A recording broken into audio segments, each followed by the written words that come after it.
பார்க்க போறோம். முதல் கேள்வி என்னன்றத பார்க்கலாம். டெல்லியில் சட்டப்பேரவை ஏற்படுத்த காரணமான சட்ட திருத்தம் எது? ஆப்ஷன் ஏ 69வது சட்ட திருத்தம், ஆப்ஷன் பி 70வது சட்ட திருத்தம், ஆப்ஷன் சி 68வது சட்ட திருத்தம், ஆப்ஷன் டி 64வது சட்ட திருத்தம். டெல்லியில் சட்டப்பேரவை ஏற்படுத்த காரணமான சட்ட திருத்தம் இது. கேள்விக்கான சரியான பதில் 69வது சட்ட திருத்தம். இரண்டாவது கேள்வி,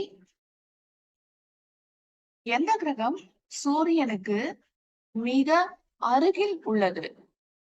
எந்த கிரகம் சூரியனுக்கு மிக அருகில் உள்ளது? ஆப்ஷன் ஏ செவ்வாய், ஆப்ஷன் பி வியாழன், option C Venus, option D புதன். எந்த கிரகம் சூரியனுக்கு மிக அருகில் உள்ளது? கேள்விக்கான சரியான பதில் ஆப்ஷன் டி புதன். மூன்றாவது கேள்வி என்னன்றதை பார்க்கலாம்.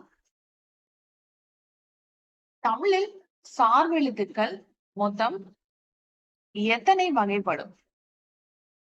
தமிழில் சார்பெழுத்துக்கள் மொத்தம் எத்தனை வகைப்படும்? Option A 5, option B 10, option C 2, option D 8. தமிழில் சார்பெழுத்துக்கள் மொத்தம் எத்தனை வகைப்படும்? கேள்விக்கான சரியான பதில் 10. இன்னைக்கான கடைசி கேள்வி என்னன்றதை பார்க்கலாம். தேன்மழை என்ற நூலின் ஆசிரியர் யார்? தேன்மழை என்ற நூலின் ஆசிரியர் யார்?